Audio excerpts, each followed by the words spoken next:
আসসালামু আলাইকুম। অনুবাদ শেখার আরো একটি পর্বে আপনাদেরকে স্বাগতম। আমাদের এই পর্বগুলোতে সাধারণত আমরা অনুবাদ শেখার ক্ষেত্রে কিছু রুলস ফলো করি। সেটা হচ্ছে প্রথমে আমরা আহ, শব্দের অর্থ শিখি। শব্দের অর্থের সাথে যদি কোনো বিভক্তি যুক্ত হয়, ইংরেজিতে সেটার পরিবর্তন হয়ে কিভাবে বসে এগুলা বলি। এরপর পার্টস অফ স্পিচের পজিশন অনুযায়ী কিছু আহ, সাধারণ প্রশ্নের মাধ্যমে আমরা অনুবাদ শেখার চেষ্টা করি। তো চলুন অনুবাদ শুরু করা যাক। প্রথমে বাক্যটি পড়ে নেই। দেখেন এখানে আছে, জাপানের উদারতা সম্পর্কে, জাপানের উদারতা কখনো ভুলবে না বাংলাদেশ। প্রথম শব্দটা আছে জাপান। দেখেন জাপানের সাথে এখানে একটা বিভক্তি যুক্ত হয়েছে, জাপানের। এই বিভক্তিটা আমাদের অনুবাদের ক্ষেত্রে খুবই বেশি আসে। আমাদের আগের পর্বগুলো যারা দেখে থাকবেন তারা জানেন যে ষষ্ঠী বিভক্তির ব্যবহারটা অনুবাদে অনেক বেশি লাগে আর কি। তো কোনো শব্দের সাথে যদি র বা এর যুক্ত হয়, তখন সেই মূল শব্দের সাথে ইংরেজিতে তার পূর্বে অফ, প্রিপজিশন অফ যুক্ত হয়। তার মানে জাপানের বোঝাতে আমরা এখানে যুক্ত করব হচ্ছে অফ জাপান। এরপর উদারতা। উদারতা শব্দটার অর্থ হচ্ছে জেনারসিটি। এখন জাপানের উদারতা, এই আহ, কথাটা বোঝাতে আমরা বলতে পারি দ্য জেনারসিটি অফ জাপান, অথবা জাপানস জেনারসিটি। কারণ আমরা জানি কোনো মূল শব্দের সাথে, মূল নাউনের সাথে যদি আমরা এস যুক্ত করি তখন সেটা পসেসিভ আকারে ব্যবহার করা যায়। আচ্ছা, কখনো ভুলবে না। কখনো শব্দটার অর্থ হচ্ছে এভার, কিন্তু কখনো না, এই কথাটা যদি আমরা বলি কখনো না, তখন এই কথাটার অর্থ হবে হচ্ছে নেভার। আচ্ছা, এরপর ভুলবে না। ভোলা বা ভুলে যাওয়া শব্দটার অর্থ হচ্ছে ফরগেট, কিন্তু আমরা যদি বলি ভুলবে না, কাজটা যেহেতু ভবিষ্যতের, সেই ক্ষেত্রে আমাদের এখানে বলতে হবে will never forget, future indefinite টেন্সে নিয়ে যেতে হবে। তার মানে কখনো ভুলবে না এই কথাটার, এই শব্দটার অর্থ হচ্ছে উইল নেভার ফরগেট। এরপর একটা শব্দ বাদ আছে, সেটা হচ্ছে বাংলাদেশ। দেখেন বাংলাদেশের সাথে এইখানে মূলত কোনো বিভক্তি যুক্ত হয়নি। আমরা বলিনি বাংলাদেশে বা বাংলাদেশের, এই ধরনের কোনো কথা আমরা বলিনি। আচ্ছা, তো এই ক্ষেত্রে আমরা প্রথম মানে পার্টস অফ স্পিচ সাজানোর ক্ষেত্রে আমরা কি কোন বিষয়টার উপর জোর দিব দেখেন। এখানে কাজ হচ্ছে ভুলে না যাওয়া। কাজ হচ্ছে ভুলে না যাওয়া। এখন এই ভুলে না যাওয়ার কাজটা মূলত করেছে কে? সে হচ্ছে আমাদের সাবজেক্ট। ভুলে না যাওয়ার কাজটা মূলত করেছে হচ্ছে বাংলাদেশ, এই জন্য সাবজেক্ট হিসেবে আমরা নিয়েছি হচ্ছে বাংলাদেশকে। এরপর কাজ যেহেতু ভুলে না যাওয়া, আমরা জানি সাবজেক্টের পর হচ্ছে ভার্ব বসে।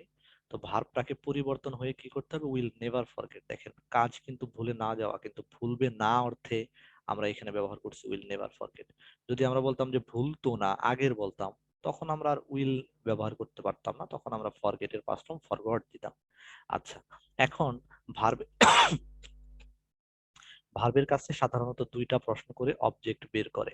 অবজেক্ট বের করার জন্য আমরা ভার্বের কাছে প্রশ্ন করব হচ্ছে মাত্র দুইটি। প্রথমটি কি? প্রথমটি হচ্ছে হোম, এবং দ্বিতীয়টি হচ্ছে হোয়াট। এখন ভার্বের কাছে আপনি প্রশ্ন করেন কাকে ভুলবে না, দেখেন এখানে কোনো ব্যক্তির কথা কিন্তু বলেনি। যদি বলি কি ভুলবে না, আমাদের উত্তরটা আসবে জাপানের উদারতা ভুলবে না। আমরা এই কথাটাই এখানে বলে দিছি, দ্য জেনারসিটি অফ জাপান। অথবা এই কথাটাকে পরিবর্তন করে দেওয়া যাইতো কি? দেওয়া যাইতো জাপানস, জাপানস জেনারসিটি, জাপানস জেনারসিটি, এই কথাটা দেওয়া যেত। আচ্ছা, পরের বাক্যটা আমরা দেখি। জাপানিদের একটি বড় অংশ বাংলাদেশকে চেনে বা জানে আমাদের পতাকার মাধ্যমে। এখন দেখেন এইখানে কিন্তু কাজটা হচ্ছে মূলত চেনা বা জানা, এইটা হচ্ছে আমাদের মূল কাজ এইখানে। তার মানে চেনা বা জানা অর্থ কি? চেনা বা জানা অর্থ হচ্ছে নো। চেনা বা জানা অর্থ হচ্ছে নো। আচ্ছা, আমরা প্রথমে আগে শব্দগুলো ভেঙে নেই। এইখানে দেখেন মূল শব্দটা হচ্ছে জাপানি, একটা জাতি বুঝাইছে। তো জাপানি কথাটার মানে কি? জাপানি কথাটার মানে হচ্ছে জাপানিজ। কিন্তু এইখানে তো বিভক্তি যোগ করে দিছে, জাপানিদের। তার মানে এইখানে জাপানির আহ জাপানির সাথে এখানে একটা ষষ্ঠী বিভক্তি আসছে, র বা এর যুক্ত হয়েছে। এই জন্য মূল যে শব্দটা জাপানিজ, তার আগে আমরা এইখানে ষষ্ঠী বিভক্তির জন্য অফ ব্যবহার করব। এখন এইখানে দেখেন আর্টিকেল দিয়ে আসছে, কেন আমরা আর্টিকেল দিব? কারণ হচ্ছে কোন জাতির পূর্বে অবশ্যই আর্টিকেল দি বসাইতে হয়, এটা আমরা জানি। একটা জাতি বোঝাতে তার আগে আর্টিকেল দি বসাইতে হয়। এরপর একটি বড় অংশ, একটি বড় অংশ কথাটার মানে হচ্ছে এ বিগ পার্ট, একটা বড় অংশ। এখন আহ, একটি বড় অংশ বোঝাতে আপনার হচ্ছে ম্যাসিভ পার্ট এরকম বোঝানো যায়। ম্যাসিভও দিতে পারি, বিগও দিতে পারি, যার কাছে আপনাদের কাছে যেটা সহজ মনে হয়। তো জাপানিদের বড় অংশ, এই কথাটার এই অংশটুকুর অনুবাদ কি হবে? যে a big part of the Japanese. আচ্ছা, বাংলাদেশকে, দেখেন এই কে কিন্তু এইখানে কোনো বিভক্তি না। আপনি যদি একটু আগে আমরা যেটা লিখছি যে হোম দিয়ে প্রশ্ন করলে যাকে পাওয়া যায় সেটা লিখতে হয়, দেখেন কাকে, আমরা যদি এখানে বলি কাকে চেনে, উত্তরটা আসবে বাংলাদেশকে। তার মানে বাংলাদেশ কথাটা বললেই কিন্তু এখানে বাংলাদেশকে বোঝাচ্ছে আর কি। চেনা বা জানা আমরা জানি। এরপর আমাদের আমাদের পতাকা, আমাদের পতাকার মাধ্যমে, আমাদের পতাকা মানে হচ্ছে ফ্ল্যাগ। এইখানে দেখেন র বিভক্তি থাকার পরেও কিন্তু এখানে অফ যুক্ত হবে না, কারণ আমাদের পতাকার মাধ্যমে বুঝাইতে এইখানে দিতে হয় হচ্ছে থ্রো আওয়ার ফ্ল্যাগ। থ্রো তো একটা প্রিপোজিশন, দ্যাটস ওয়াই এইখানে আমাদের আর নতুন করে এই অফ প্রিপোজিশন যুক্ত করতে হবে না। এখন আমরা মূল পর্বে চলে যাই। দেখেন এই যে চেনা বা জানা, এই কাজটা মূলত কে করেছে? সে হচ্ছে আমাদের সাবজেক্ট যে কাজটা করছে। তো এই কাজটা করেছে জাপানিদের একটা বড় অংশ। তো জাপানিদের একটা বড় অংশ কি সেটা? এটার অনুবাদ কি? A big part of the Japanese, একটা জাপানিদের একটা বড় অংশ। চেনে বা জানে, চেনা বা জানা ইংরেজি কি? চেনা বা জানা ইংরেজি হচ্ছে নো। এখন দেখেন এইখানে কিন্তু আমরা নোস বলি নাই, মানে থার্ড পারসন সিঙ্গুলার নাম্বার হলে ভার্বের সাথে এস বাই এর যোগ হয়, আমরা এখানে দিই নাই। কেন? কারণ সেটা প্লুরাল। অনেকে আবার বলবেন এখানে তো বিগ পার্ট, একটা অংশকে বোঝাচ্ছে, প্লুরাল তো হবে না। না, এখন জাপানিদের মধ্যে ধরেন ধরেন 100 জন জাপানি, আমি যদি ওইখানে বলি যে 100 জন জাপানির মধ্যে 3/1 ভাগ অবশ্যই, বা 10/1 ভাগ, কয়জনকে বোঝাবে? 10 জনকে। 10 জন কিন্তু প্লুরাল, দ্যাটস ওয়াই আমরা এখানে সাবজেক্টকে প্লুরালি ধরবো। এখন ভার্বের কাছে প্রশ্ন করেন কাকে চেনে, উত্তরটা আসবে বাংলাদেশকে চেনে। হ্যাঁ, এখন দেখেন কিসের মাধ্যমে চেনে, আরেকটা প্রশ্ন আমরা করি, কিসের মাধ্যমে চিনে? আমাদের পতাকার মাধ্যমে, যেটার অনুবাদ হচ্ছে থ্রু আওয়ার ফ্ল্যাগ। আচ্ছা, এরপর এদেশের বাচ্চাদের যখন স্কুলে দেশ পরিচিতি শেখানো হয়, তখন থেকেই তারা এদেশের বাচ্চাদের যখন দেশ পরিচিতি শেখানো হয় তখন থেকেই তারা দক্ষিণ এশিয়ার বাংলাদেশ সম্পর্কে, এর সংস্কৃতি ও মানুষ সম্পর্কে জানে। এখন দেখেন এদেশের, এই দেশ বা এদেশ কথাটার মানে হচ্ছে দিস কান্ট্রি। কিন্তু আমি যদি বলি এই দেশের, এইখানেও র বিভক্তি আসছে, তার মানে আমার বলতে হবে অফ দিস কান্ট্রি। বাচ্চাদের, বাচ্চা হচ্ছে চিলড্রেন, তো বাচ্চাদের যখন বলবে অফ দ্য চিলড্রেন এরকম বলতে হবে। আচ্ছা, অথবা এখন দেখেন এই দেশের বাচ্চা, এইটুকুর অনুবাদ কি হবে? আমরা বলতে পারি যে দিস কান্ট্রিজ চিলড্রেন, এইরকমও বলতে পারি পসেসিভ দিয়ে, অথবা বলতে পারি কি the children of this country, একই কথা। এরপর স্কুলে, স্কুল কথাটার মানে আমরা জানি, কিন্তু যখন স্কুলে বলবে এখানে দেখেন একটা এ বিভক্তি যুক্ত হয়েছে, আর আমরা জানি এ বিভক্তি আপনার হচ্ছে সপ্তমী বিভক্তি, ইংরেজিতে যারা পরিবর্তন হয়ে হয় হচ্ছে ইন। তার মানে স্কুলে কথাটার ইংরেজি হবে হচ্ছে ইন স্কুল। দেশ পরিচিতি, দেশ মানে কান্ট্রি আমরা জানি, পরিচিতি মানে কি? পরিচিতি মানে হচ্ছে ইন্ট্রোডাকশন। এখন এই কথাটাকে, এই দেশ পরিচিতি কথাটাকেও আপনি দুই ভাবে বলতে পারেন, একটা হচ্ছে কান্ট্রিজ ইন্ট্রোডাকশন, আরেকটা হচ্ছে দা ইন্ট্রোডাকশন অফ কান্ট্রি। আচ্ছা, শেখানো হয়। এখন দেখেন শেখা ইংরেজি কি? শেখা ইংরেজি হচ্ছে লার্ন। তো আমরা যদি বলি শেখানো হয়, তার মানে এইখানে এই দেশের বাচ্চারা কিন্তু নিজেদের ইচ্ছায় শিখতেছে না, তাদেরকে শেখানো হচ্ছে বা নিজেরা কাজটা করছে না। সাবজেক্ট যদি নিজের কাজ নিজে না করতে পারে তখন বাক্যটা প্যাসিভ হয়। যেহেতু তাদেরকে শেখানো হচ্ছে, শেখানোর কাজটা অন্য কেউ করছে, তার মানে এই দেশের বাচ্চা যদি আমরা সাবজেক্ট হিসেবে নেই, তখন কি করতে হবে? তখন অবশ্যই প্যাসিভ করতে হবে বাক্যটা। আচ্ছা, তখন থেকেই তারা দক্ষিণ এশিয়ার বাংলাদেশ সম্পর্কে জানে, তখন থেকেই। তখন মানে হচ্ছে দেন, আর তখন থেকেই মানে সিন্স দেন। তারা, দে, দক্ষিণ এশিয়ার, দক্ষিণ এশিয়া মানে সাউথ এশিয়া, আবার দক্ষিণ এশিয়ার র বিভক্তি যুক্ত হয়েছে, এখানে আমরা অফ যুক্ত করতে পারি, কিন্তু এখানে দেখেন আমরা ফ্রমও যুক্ত করতে পারি। দুইটাই ঠিক। এখন মানে ফ্রম যদি দেন বিষয়টা এরকম হবে, দক্ষিণ এশিয়া হতে একটা বাংলাদেশ, দক্ষিণ এশিয়া হতে একটা দেশ। আর যদি অফ দেন দক্ষিণ এশিয়া আর বাংলাদেশ, সমস্যা নেই। বাংলাদেশ সম্পর্কে, তো সম্পর্কে কথাটার মানেও আমরা জানি, সেটা হচ্ছে অ্যাবাউট। এর সংস্কৃতি, এর বা এটার বোঝাতে যেহেতু বাংলাদেশের বোঝাইছে, এখানে বলতে হবে হচ্ছে আপনার ইটস। সংস্কৃতি, কালচার ও মানুষ, ম্যান সম্পর্কে জানে। তো এইখানেও এই সম্পর্কে আর হচ্ছে এই সম্পর্কে মূলত সেম, কারণ আমরা হচ্ছে বাংলাদেশ, এর সংস্কৃতি, মানুষ একজনকেই বোঝাচ্ছি। এরপর হচ্ছে জানে, জানা ইংরেজি নো, এটাও আশা করি আপনারা জানেন। তো এইখানে দেখেন আমরা প্রথম থেকে বলি এই দেশের বাচ্চাদের, এটা যদি আমরা সাবজেক্ট ধরি যে যখন আহ হোয়েন, যখন এই দেশের বাচ্চাদের, এই দেশের বাচ্চা ইংরেজি কি, the children of this country, এটা the children of this country. এখন এই দেশের বাচ্চাদের শেখানো হয়, অবশ্যই প্যাসিভ, বাক্যটা প্রেজেন্ট ইনডিফিনিট হওয়ার কারণে, দেখেন প্রেজেন্ট ইনডিফিনিট চিনব কিভাবে, শেখানো হয় বাক্যের শেষে কিন্তু অ অ আছে, আর অবিভক্তি থাকলে সেটা অবশ্যই ইনডিফিনিট টেন্স হয়। সেটা হতে পারে প্রেজেন্ট ইনডিফিনিট বা পাস্ট ইনডিফিনিট। যদি অতীতের হয় অবিভক্তি তখন পাস্ট ইনডিফিনিট, যদি বর্তমানের হয় অবিভক্তি তখন প্রেজেন্ট ইনডিফিনিট। আচ্ছা, তো হ্যাঁ, এখন প্রেজেন্ট ইনডিফিনিটের প্যাসিভ ভয়েস আশা করি আপনারা জানেন, এগুলো বেসিক গ্রামারের পড়া, এখানে এগুলো আলোচনার বিষয় না। আমার বেসিক ইংলিশ কোর্স ওইখানে এই বিষয়ে আলোচনা করা আছে। তো আর টট, শেখানো হয়, দেখেন শেখা মানে কিন্তু লার্ন, আর শেখানো মানে হচ্ছে টট। আর প্যাসিভ হওয়ার কারণে আমরা দেশে হচ্ছে আর টট। এখন এখন ভার্বের কাছে প্রশ্ন করে কাকে শেখানো হয়, দেখেন প্যাসিভে কিন্তু এটা বলা যাবে না যে কাকে শেখানো হয়, কারণ যাদেরকে শেখানো হয় তাদের অলরেডি আমরা বসায় ফেলছি। এখন কি শেখানো হয় বা কি সম্পর্কে তাদের জানানো হয়, এই প্রশ্ন যদি করি, উত্তরটা আসবে দেশ পরিচিতি সম্পর্কে। এখন দেশ পরিচিতিকে দুই ভাবে আপনি বলতে পারেন, একটা হচ্ছে আপনার কান্ট্রিজ ইন্ট্রোডাকশন, অথবা the introduction of the country, এইভাবে বলতে পারেন। এখন আবার প্রশ্ন করেন অ্যাডভার্ব বের করার জন্য, কোথায় শেখানো হয়, কিভাবে, সে প্রথমে অ্যাডভার্ব বের করার জন্য কিভাবে দিয়ে প্রশ্ন করতে হবে, কিভাবে শেখানো হয়, উত্তরটা এখানে নাই। কোথায় শেখানো হয়, স্কুলে শেখানো হয়, আমরা জানি স্কুলে শেষে এ বিভক্তি থাকার কারণে ইন যুক্ত করছি, এখানে হচ্ছে স্কুলে। তখন থেকেই, সিন্স দেন, তখন থেকেই তারা বাংলাদেশ সম্পর্কে, সংস্কৃতি ও মানুষ সম্পর্কে জানে। এই জানার কাজটা কারা করছে, এই জানার কাজটা হচ্ছে তারা। তো আমরা এখানে সাবজেক্ট হিসেবে নিচ্ছি হচ্ছে কি, আমরা এখানে সাবজেক্ট হিসেবে নিচ্ছি হচ্ছে তারা। তারা জানে, সাবজেক্টের পর ভার্ব বসে, তো ভার্ব এখানে কি, জানা, আমরা এখানে বসাই হচ্ছে নো। এখন তারা কাকে জানে, হয় না, কি জানে বা কি সম্পর্কে জানে, উত্তরটা আসবে হচ্ছে বাংলাদেশ সম্পর্কে। তার মানে সম্পর্ক ইংরেজি অ্যাবাউট, অ্যাবাউট দেওয়ার পর যার সম্পর্কে জানে, এটা আমরা এখানে দিচ্ছি। বাংলাদেশ সম্পর্কে জানে, বাংলাদেশটা কোন জায়গা, কোন জায়গার, সরি, বাংলাদেশটা হচ্ছে দক্ষিণ এশিয়ার, তার মানে এখানে আমরা দিতে পারি যে ফ্রম, অথবা অফ সাউথ এশিয়া।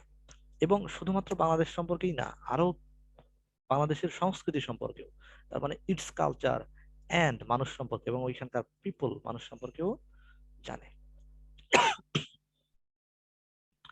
আচ্ছা, এরপর লাল বৃত্তের দুই দেশের পতাকার এই অদ্ভুত মিলের কারণে বাংলাদেশকে জাপানিদের অনেক কাছে টেনেছে। এখন দেখেন, লাল বৃত্তের, লাল বৃত্ত মানে রেড সার্কেল, লাল বৃত্তের মানে অফ রেড সার্কেল, এরকম দুই দেশের পতাকার, দুই দেশ মানে হচ্ছে টু কান্ট্রিজ, আর দুই দেশের তার মানে অফ দ্য টু কান্ট্রি, অথবা অফ টু কান্ট্রি। ডি হবে না, কারণ ডিটারমিনার হিসেবে আমরা টু অলরেডি বসাই ফেলছি, এখানে আলাদা কোনো ডিটারমিনারের প্রয়োজন নেই। আচ্ছা, তো দুই দেশের বলতে অফ টু কান্ট্রিজ। পতাকার, দেখেন পতাকার, পতাকা মানে ফ্ল্যাগ, পতাকার মানে অফ দ্য ফ্ল্যাগ। এরপর এই অদ্ভুত মিলের কারণে, মিল মানে সিমিলারিটি, তো মিলের কারণে মানে বিকজ অফ সিমিলারিটি, এই মিলের কারণে মানে বিকজ অফ দিস সিমিলারিটি, এই অদ্ভুত মিলের কারণে মানে because of this strange similarity. আচ্ছা, বাংলাদেশকে জাপানিদের অনেক কাছে টেনেছে। এখন দেখেন এই বাক্যটা আপনি দুই ভাবে করতে পারেন, এই অংশটা আপনি আগেও দিতে পারেন, অথবা আপনি যদি বলেন যে আমি সাবজেক্ট, আমি ওই আগের নিয়ম অনুসারে সাবজেক্ট হিসেবে, সাবজেক্ট যে তাকে আমি আগে নিব, এরপর ভার্ব, তারপরে যা আসে তাই। তো এইভাবেও আপনি বলতে পারেন, কিভাবে আপনি বলতে পারেন যে উম, বাংলাদেশকে জাপানিদের অনেক কাছে টেনেছে। তার মানে সাবজেক্ট হিসেবে আপনি যদি বাংলাদেশ ধরেন, আপনি অ্যাক্টিভও করতে পারেন, প্যাসিভও করতে পারেন, যে বাংলাদেশ তাদেরকে অ্যাট্রাক্ট করেছে, অথবা আহ, কি বলে, বাংলাদেশের মাধ্যমে তারা অ্যাট্রাক্টেড হয়েছে, অথবা বাংলাদেশকে তাদের অনেক কাছে টেনেছে। অ্যাক্টিভে বা প্যাসিভে দুইটাই এখানে হয়। তো আমরা এখানে আগেটা যদি অ্যাক্টিভ করা, এখানে প্যাসিভ করতে, তার মানে আমরা দেই হচ্ছে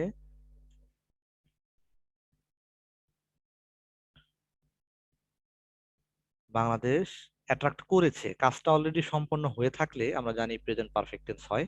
তার মানে আমরা এখানে হ্যাজ নিব, হ্যাজ বিন অ্যাট্রাক্টেড। কাদেরকে অ্যাট্রাক্ট করেছে? উত্তরটা আসবে হচ্ছে জাপানিদেরকে। তার মানে দা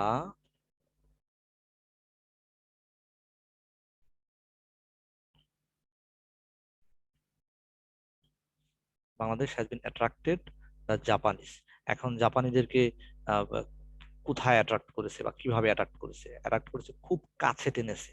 খুব কাছে বলতে very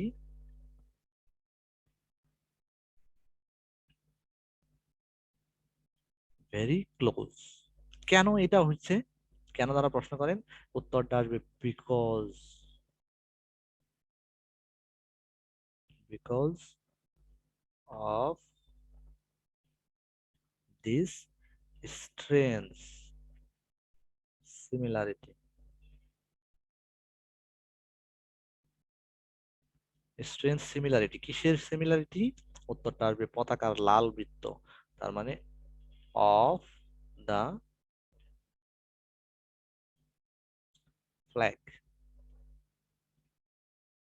of the flag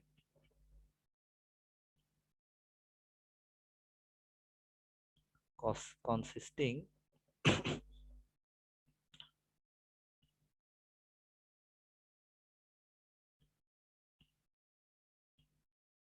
red circle of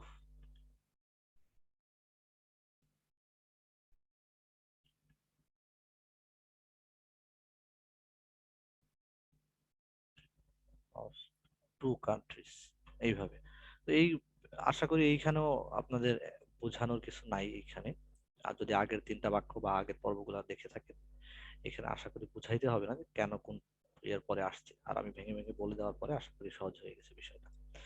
বন্ধুত্বের সব পরীক্ষায় উত্তীর্ণ হওয়ার জন্য জাপান এখন বাংলাদেশের সবচাইতে আস্থা এবং নির্ভরশীলতার বড় অংশীদার। দেখেন এখানে মূল আহ, মূল অংশীদারটা কে? আস্থা এবং নির্ভরশীলতার অংশীদারটা কে? অবশ্যই জাপান। এখানে কিন্তু আমরা মূল ভার্ব খুঁজে পাচ্ছি না। তার মানে মূল ভার্ব খুঁজে না পাইলে আমরা জানি অক্সিলারি ভার্বকে মূল ভার্ব হিসেবে দিতে হয়। তো জাপান ইজ, জাপান কি? বাংলাদেশের সবচেয়ে বড় আস্থা এবং নির্ভরশীলতার বড় অংশীদার। তার মানে বড় অংশীদার বুঝাইতে দিতে হবে partner. Japan is the biggest partner of, কার? বাংলাদেশের। দেখেন এখানে আমরা বলছি বাংলাদেশ, বাংলাদেশের কিসের? আস্থা এবং নির্ভরশীলতার। তার মানে মোস্ট ট্রাস্ট অ্যান্ড রিলায়েন্স। কেন সে আস্থা এবং নির্ভরশীলতার প্রতীক হয়ে গেছে? ফর পাসিং, মানে পাস করার জন্য। দেখেন প্রিপোজিশনের পরে আমরা এখানে ভার্ব হিসেবে যেহেতু পাস আসছে, আমরা তার সাথে আইএনজি যোগ করে দিছি। ফর পাসিং, কি পাস করছে সে? যেখানেই ভার্ব আসে, ভার্বের কাছে আপনি কাকে বা কি দ্বারা দুইটা প্রশ্ন করতে পারেন। মানে ভার্বের যেখানেই ভার্ব আসবে ওইখানে অবজেক্ট বের করতে পারবেন, ওই ভার্বের এক ভার্ব বের করতে পারবেন। কি পাস করার জন্য? পাশ করার জন্য হচ্ছে আহ, সব বন্ধুত্বের পরীক্ষায় উত্তীর্ণ হওয়ার জন্য। তার মানে উত্তরটা আসবে হচ্ছে অল দ্য ফ্রেন্ডশিপ টেস্ট। ভিডিওটা বড় হয়ে যাওয়ার জন্য আমি লাস্টের দুইটা সেন্টেন্স একটু সংক্ষিপ্ত করে দিচ্ছি আর কি। 10 ফেব্রুয়ারি ছিল বাংলাদেশ এবং জাপান সম্পর্কের সুবর্ণ জয়ন্তী। তার মানে এই দিনটাকে আমাদের সাবজেক্ট ধরতে হবে। 10th ফেব্রুয়ারি ছিল, তার মানে অক্সিলারি ভার্ব মেন ভার্ব হিসেবে ধরে আমরা এখানে ছিল অর্থে নিব হচ্ছে ওয়াজ। কি ছিল? The golden jubilee, the golden jubilee সুবর্ণ জয়ন্তী কাদের ছিল? বাংলাদেশ এবং জাপান সম্পর্কের। তার মানে বাংলাদেশ এবং জাপান সম্পর্ক মানে হচ্ছে বাংলাদেশ এবং জাপান রিলেশনশিপ সম্পর্কের র যুক্ত হওয়ার কারণে আমরা এখানে যুক্ত করছি হচ্ছে অফ। আশা করি আপনাদেরকে সহজে বুঝাইতে পারছি, সহজে উপস্থাপন করতে পারছি আপনাদের সামনে অনুবাদ। আর আহ, আশা করি পরবর্তী ভিডিওর জন্য আপনারা অপেক্ষা করবেন। আসসালামু আলাইকুম।